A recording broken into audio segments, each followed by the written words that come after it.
Balsa. Ulsa. Welcome to the Ancient Robot Games podcast. As always, I am Dougal. And I'm Gelb. And we are joined today by Laurence Phillips. Laurence, hello. We're doing this completely online, so wonderful technical issues aside. Would you like to introduce yourself a bit, Laurence, and what you're working on at the moment? Yes, can do, yes. So I'm Laurence Phillips. I'm a writer, designer, I suppose artist as of more recently. And my primary project right now is I'm working on a TTRPG called Il Fantasma del Giallo, which is kickstarting in, well, as of recording in 3 weeks, but on 24th of June. Yeah. You've just given away our secrets that we don't do these live and that maybe people will hear this several months after the fact. Okay. Well, you can, I guess, edit it out. And if it is several months later, well, thank you for backing if you did. And I guess thank you not for not backing if you didn't. You are working on TTRPGs. Is this the first one that you have made? Yes and no. So my career is kind of a little bit all over the place. I mean, to answer the question quickly, like it's my first big solo project. And so I've worked on games with other TTRPG publishers and writers, and I've worked in video games. So I've miscellaneously worked in games media, print magazines, video games like Vampire Survivors, and on RPGs. I did a chapter in a source book for Spire, and I did a source book for Legacy, Life Among the Ruins, and I've done some writing and editing for Cubicle 7 on the Warhammer stuff, and I contributed a bit to the first edition of Hardwired Island as well. So, and I've written various kind of one-pagers as well under my own name, but this is my first big project. Well, that's a hell of a list of amazing UK-based TTRPG things to talk about, basically. I've noticed that your new RPG is Italian. This is showing my lack of knowledge of language and all sorts of things. Do you have that sort of background? What has driven you into this focus after working with so many great UK-based TTRPG things? So it's in English, just to put people's minds. So sorry, our Italian listeners. Italian RPG. Well, I'm hoping we might be able to do an Italian translation at some point. I am in talks with people, but that might have to be later. You're back in, Italian backers. So it was initially inspired by a genre. I say genre. It's a genre that like non-Italians would think of as one thing and Italians would think of another thing. But it's kind of outside of Italy. It's like a genre of like 60s and 70s Italian kind of neo-noir crime films and horror films. And that was kind of the initial inspiration. And I've kind of opened the genre a bit further to kind of encompass neo-noir as a genre in general, and kind of a bit of magical realist metatextuality for various design and aesthetic reasons. But I mean, what drew me to do it really is just that I'm very much a film fan, I suppose, and I do like reading about films. And I've kind of had a really long-standing fascination with neo-noir in general, but Giallo in specific. It's like the term is given to a particular oeuvre of films throughout the 60s and 70s.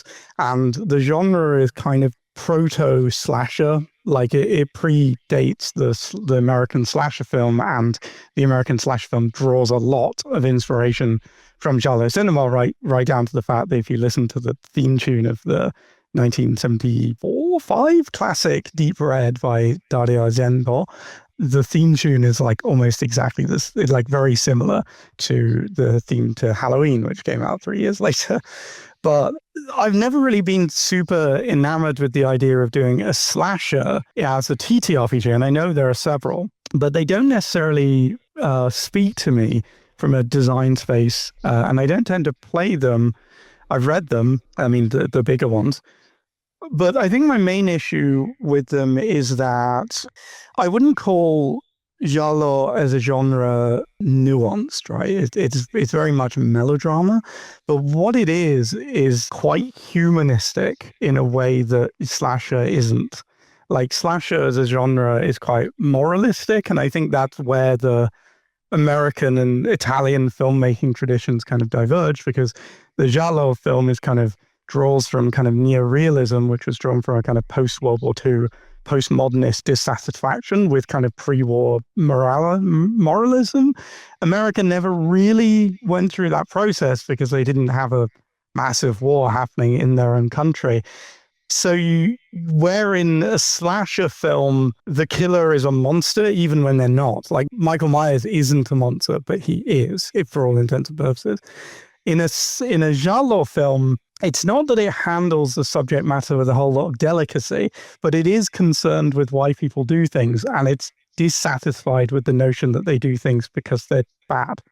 In almost all Giallo films, the killer is the killer because some trauma happened to them. Usually they're mentally ill, and it doesn't handle that topic well at all, which obviously is something that I'm trying to do better. But I do think that there's something to be drawn from the fact that it's not satisfied with just the idea that, well, people are bad. You know, it's simultaneously kind of nihilistic, but also kind of humanist, because it's concerned with why people do things, and it thinks that it's, you know, circumstances and systems that make people do things.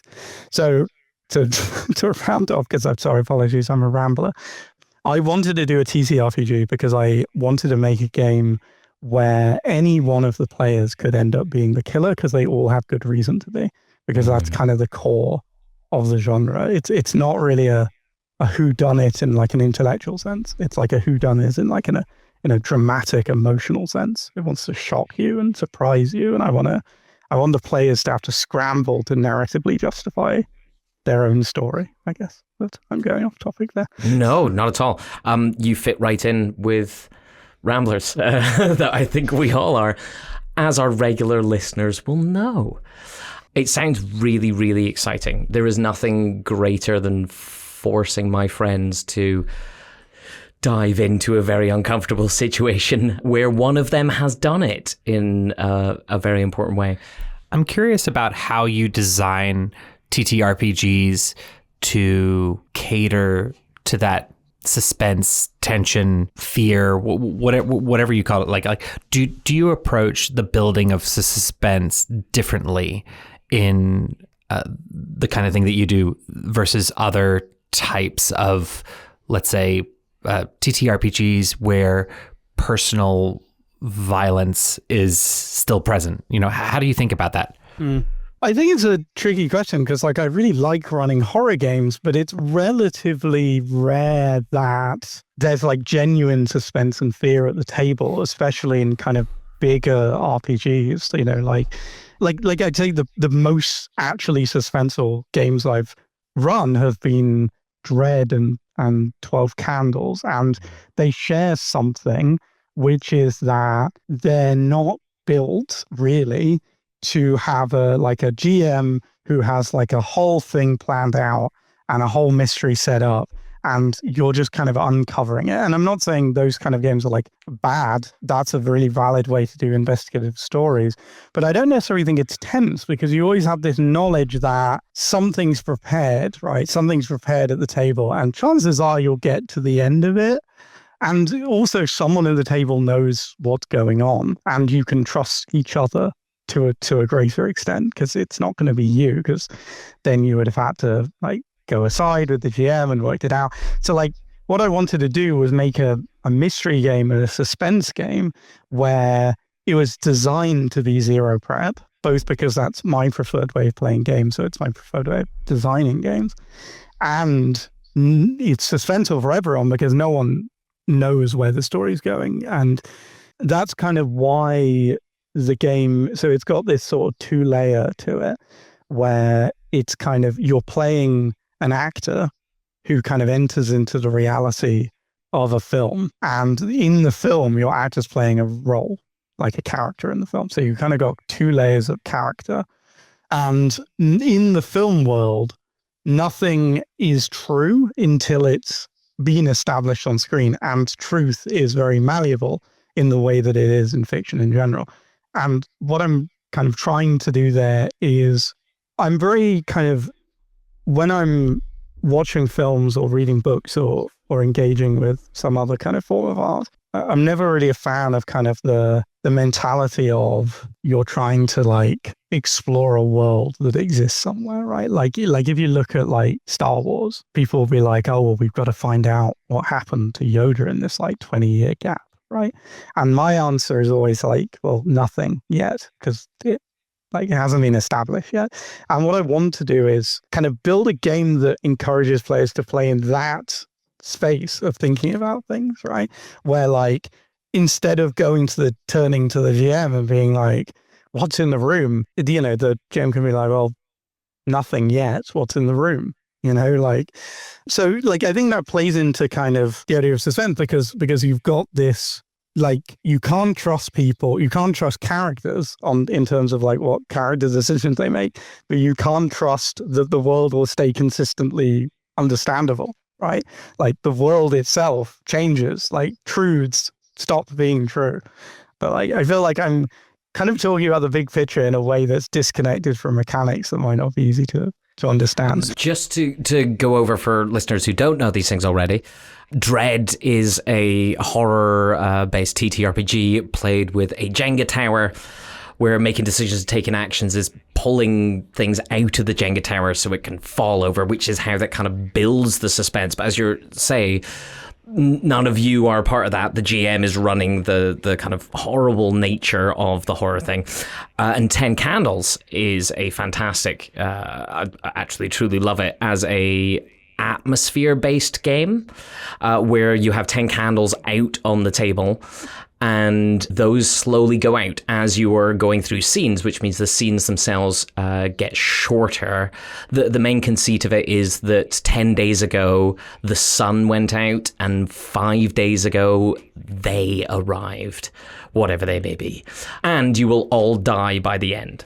So it has a thing of people dying as it goes through, and that feels atmospheric, but it doesn't have that suspense that you're talking about by getting a whole bunch of people involved. It reminds me a little bit of, I don't know if you know Jubentia at all? The kind of Chinese-led, at least, almost mystery, almost escape room side of things, like a murder mystery style of things. But again, everyone has a character that they're playing as that they don't know the full story about as they are playing it, and you kind of all learn as you are playing. There is usually some sort of murder as well, and usually one of you has done it.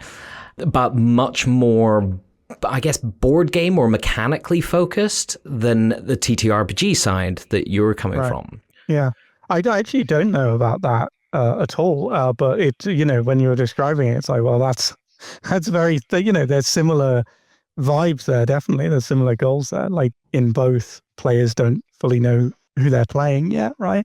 Yeah, like I mean, not knowing much about that, it's hard for me to comment on it specifically. But like, what I'm kind of trying to do here is, or in a lot of TTRPGs, you'll come to the table with your character, and you'll have like a backstory that you've kind of pre-established that you're going to sort of unveil during play. And in this, when you generate your actor, they don't really have backstory. They've got a few little bits of information that you can kind of lead out of, but you explicitly can't remember most of your life.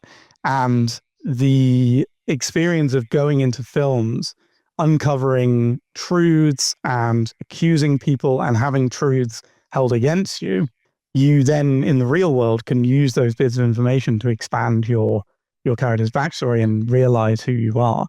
Like to kind of talk a bit about mechanics so it's a bit easier to understand. So when you enter into a film, you kind of quickly generate a role in the film, and that's based on one of 9 archetypes. So it's the typecasting of your actor, and it's very broad tent. Like you can interpret it in a lot of ways. So it's like the Inquisitor, who could be like a private detective, or he could be like an insurance investigator, or just like a nosy neighbor. It's just someone who cares about gathering information above perhaps other people's privacy and safety.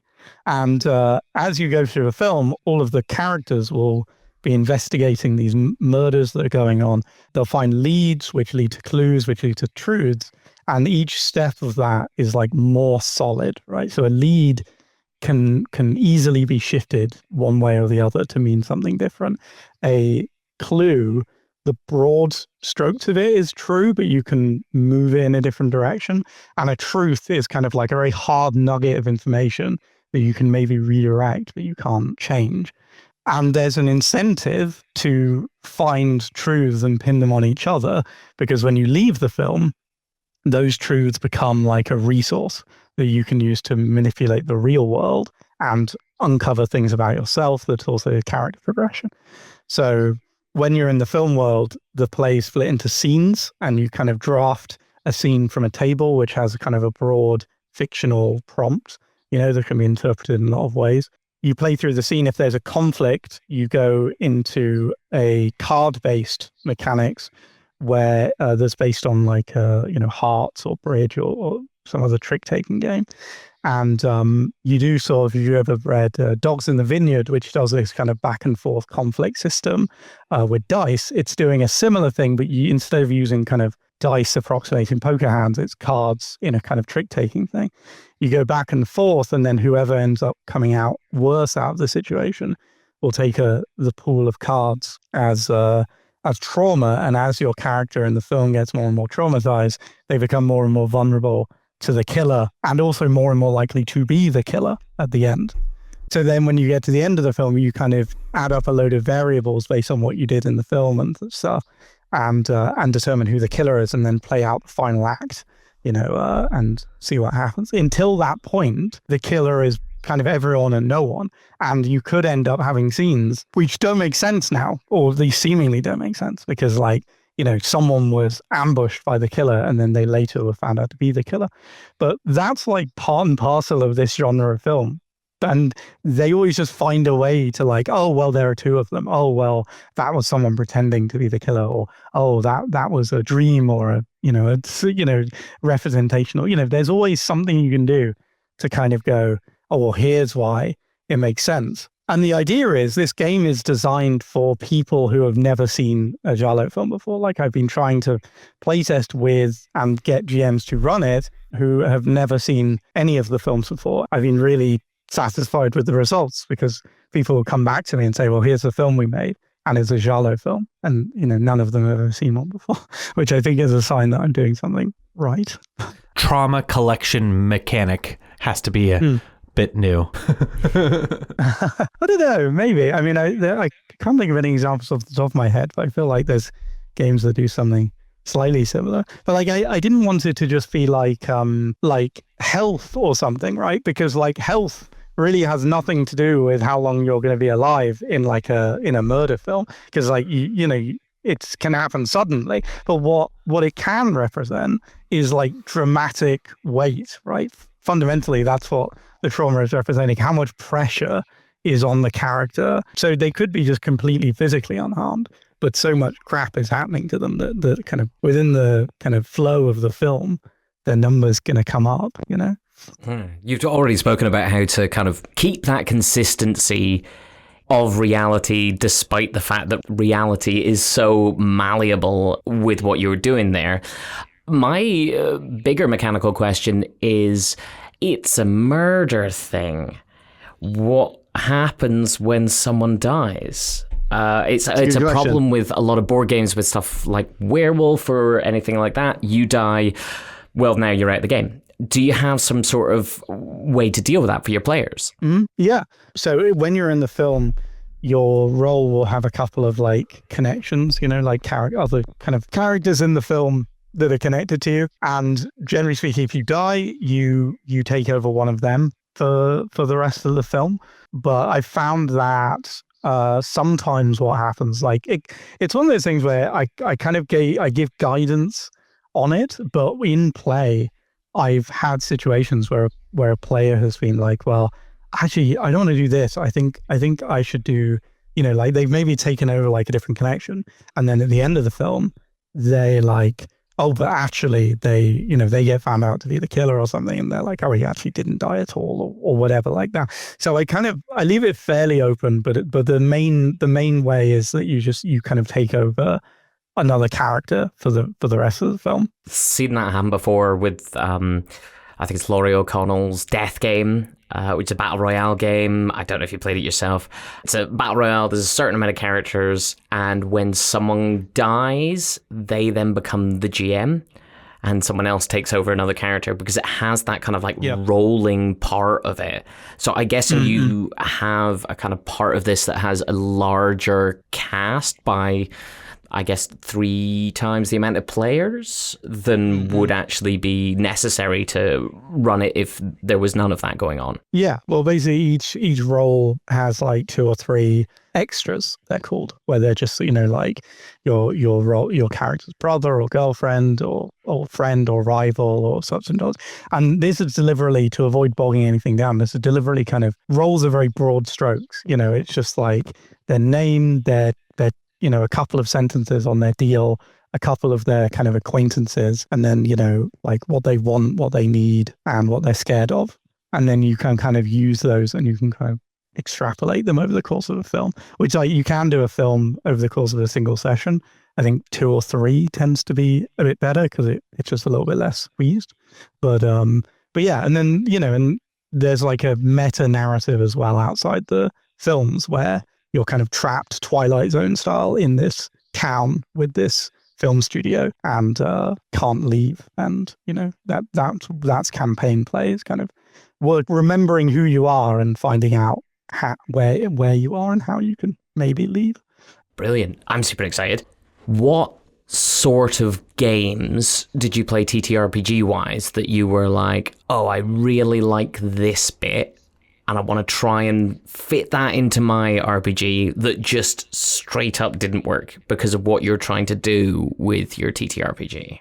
Oh, that's a very good question. I need to think back because there's been... I get 1 an episode. I'm happy. I hit my good question.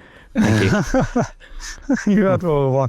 But yeah, I'd have to think about that. It's difficult because like the game has been in like a roughly stable place for like probably about a year.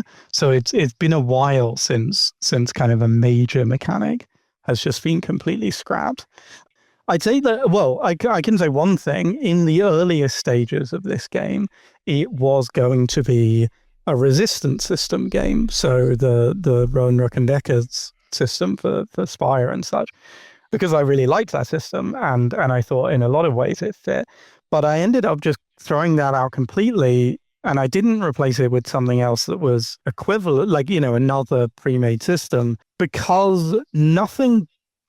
So the main design problems I had going into this were twofold. And the first was, how do you get players to behave in ways that make sense within the context of like a neo-noir kind of crime film, don't make sense to like an individual sitting at a table? And, this is the perennial problem with horror games, is you do just get players who, when the GM is like, oh, and there's a room, go into the room where the guy is waiting. And they're just like, nah, I'm not going to do that. I'm going to go home. As obviously in a horror film, they would go into the room. But, and if your players are very genre savvy and they really like that genre, they probably will go into the room as well. But if they're, I don't know, either not very genre savvy or just a bit uncooperative, as some players can be, then they won't. And the other thing is, like, how do you make a game based on a genre which is all about suspicion and mistrust and how everyone's awful and everyone could plausibly be the killer, and do it in like a traditional game structure? And like, neither of those problems could be fixed by like the resistance system or Path of the Crawlers or whatever, because what I was lacking was a way to depersonalize the players from the characters that are going to be killed. So that's how I ended up on this kind of like 2-layer system where there's an actor who doesn't die and there's a role who does die. So you essentially have like a more disposable kind of second layer of character that can do horrible things and be implicated in really, really horrible things and die, and is fine, right? Like, your actor is also probably a bad person, but probably not as bad a person as the characters that they're playing. Like, they're probably a bit more sympathetic. And hopefully your players aren't awful people as well. That's the hope, yeah. Unfortunately, I don't know if there's really much of a way of designing around players just being horrible people. Ask them a question. Just gotta kind of... Are you horrible? I think it honestly just comes down to like safety tools, right? Which obviously this game, it basically has a kind of slightly rebranded version of a couple of, like safety tools, slightly modified to fit the format a bit better. And I think that's important because this is very upfront a game that deals with darker themes and deals with being a kind of a bad person. And I don't want players to feel pressured into doing, like ultimately you're always going to be telling dark stories, but the extent to which they're kind of dark is going to be up to you. One of the kind of safety tools is like an age rating, right? Where like before you start a game or a campaign, you're like, what's our age rating? And that's detailed in the book, and it kind of goes into what kind of things. And obviously you can break it down more specifically if you want to, but because I think there's a lot of value in kind of using TTRPGs to explore kind of dark characters and dark ideas and themes. And I think there's value in kind of negative experiences, but like the extent to that value is going to depend on the player. Very much so. Well, it is now time for our weekly segment, Big Trouble in Little Games. What, Laurence, have you been playing?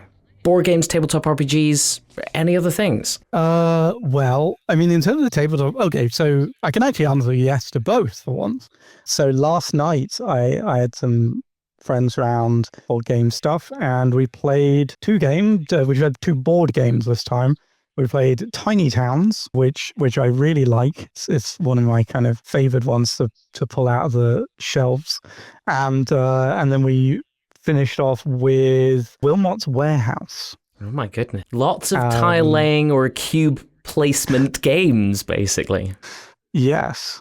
Yeah, and I like both because they're some of those games where they're very mechanically simple. They're really easy to learn, but Tiny Towns in particular, it's very funny because it starts off, everyone's kind of quite chill and, oh, isn't this cute? And then by the end of the game, everyone's like very intense.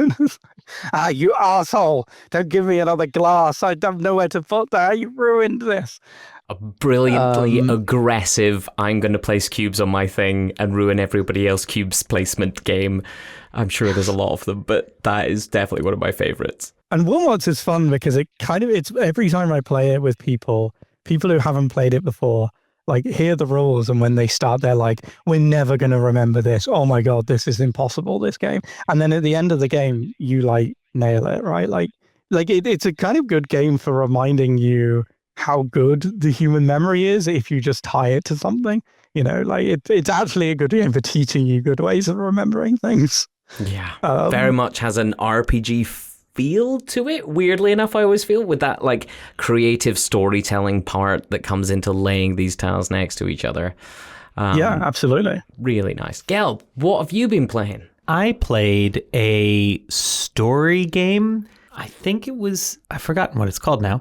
I'll describe it and you can guess it. Okay, great. Each player takes 5 resource cards. They're red, and they have something written on them. And then one player takes a scenario, and they read out the scenario, and then you have to each pitch your plan with a few of these resources.